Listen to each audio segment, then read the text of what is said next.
ang inyong favorite asylum seeker, reporting from Europe. Ano po pag-uusapan natin ngayon?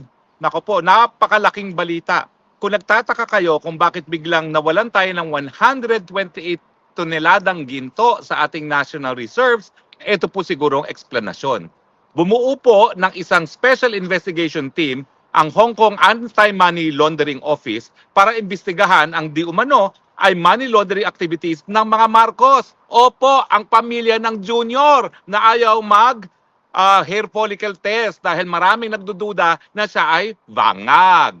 Ang sangayon po sa Hong Kong Anti-Money Laundering, ito po ay may kinalaman doon sa mahigit $100 billion na money laundering activities involving no less than 350 tons of gold deposit. Mantakin nyo yan. At itong mga aktibidades na ito ay nangyari between,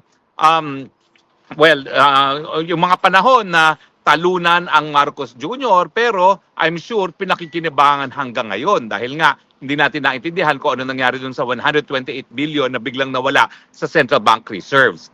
Now, nagkaroon pala ng isang Taiwanese na whistleblower at ito po ay headline sa Taiwan. Mantakin nyo yan.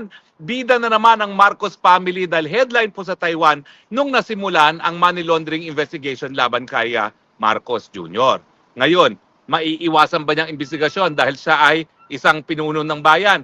Hindi po, kasi maski sa Pilipinas, meron siyang immunity sa prosecution pero hindi po yan immunity sa investigasyon.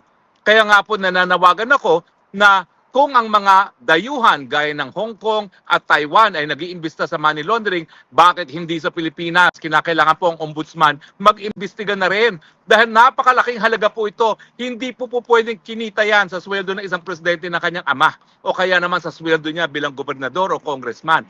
Yan po ay tanging nakaw na yaman.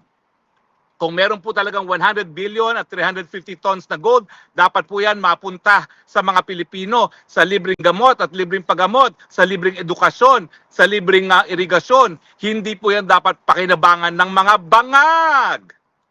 Nakakahiya kayo mga bangag. International na naman ang inyong publicity. Money laundering, corruption, $100 billion. Mga magnanakaw, mga switik, mga kleptocrats.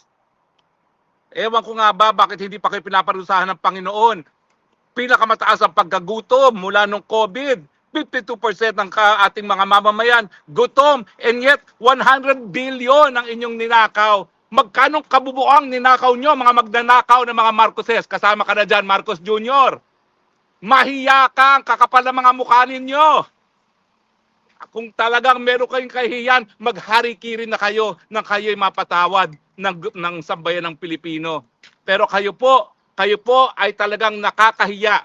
Yan po ay headline sa Taiwan at headline ngayon sa Hong Kong. O Facebook, fact checkers, Vera Files, o ano, sasabihin nyo, fake news ba ito? Headline ito ng Taiwan newspaper at talaga namang inanunsyo na ng Hong Kong government ang pagbubuo ng investigasyon ng anti-money laundering investigation laban sa pamilyang Marcos. O mga dilawan, patuloy pa ba kayong makipag-alyansa dyan sa mga magnanakaw na yan? Mga komunistang CPP-NPA, mahiya naman kayo. Ano na nangyari sa pinaglalaban nyo? Sanib puwersa kayo ngayon sa mga magnanakaw. Nakakahiya po kayo. Mga Pilipino, hanggang kailan tayo magtitiis? Mantakin ninyo, ang dami na nilang ninakaw. Marami pang nanakawin. Ano pang gusto ninyo? Nakakahiya na tayo. Mga dayuhang gobyerno nag-iimbestiga, tayo bulag-bulagan, bingi-bingihan. Hanggang kailan natin to gagawin? Wag naman po sana. Kinakailangan maghusga ang taong bayan.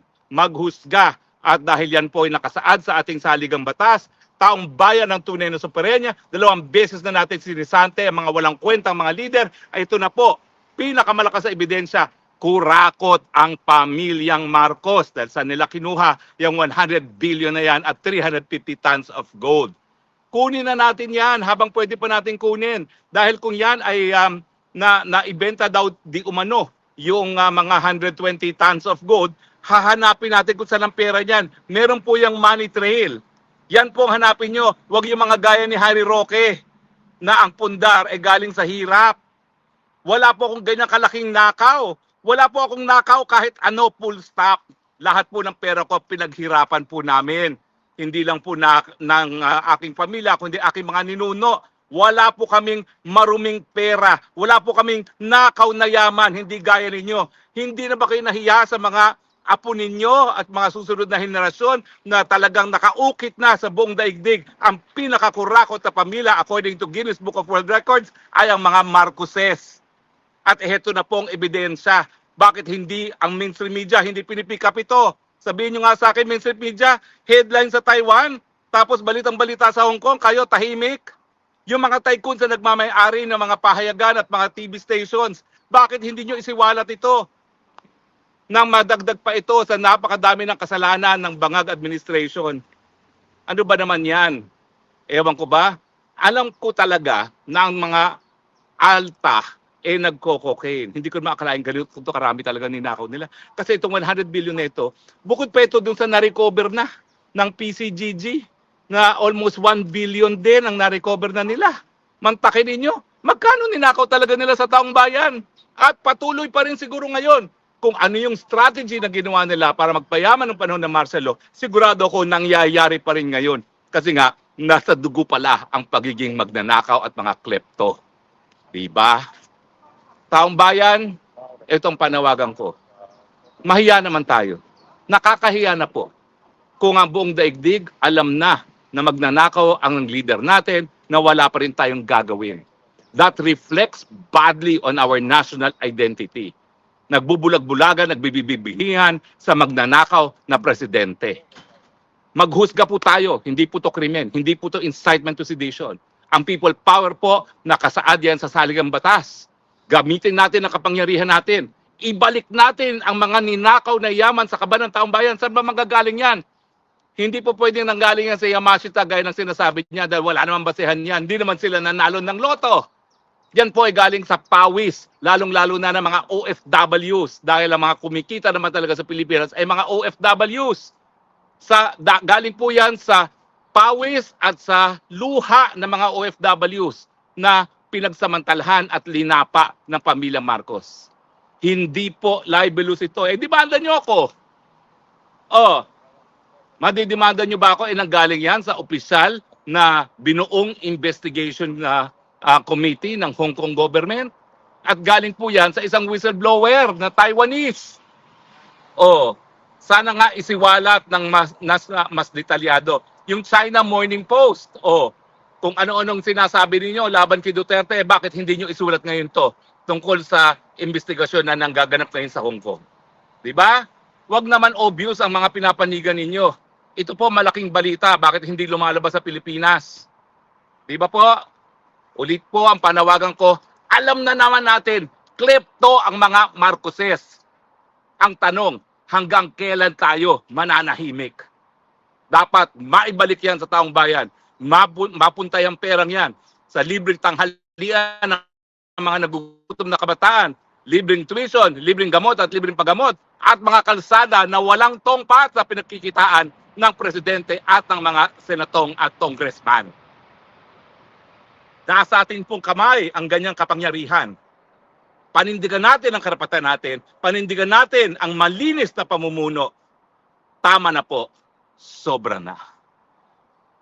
Titigil ko na po dahil masyadong mataas na aking high blood pressure. Maraming salamat po sa inyong patuloy na pagtangkilik. Ito pong spokes ng bayan, nagsasabi, I love you Philippines. You're the only country that I have. You're the only country that I love. Huwag na po tayo magbingi-bingihan. Tama na, sobra na. God bless the Philippines.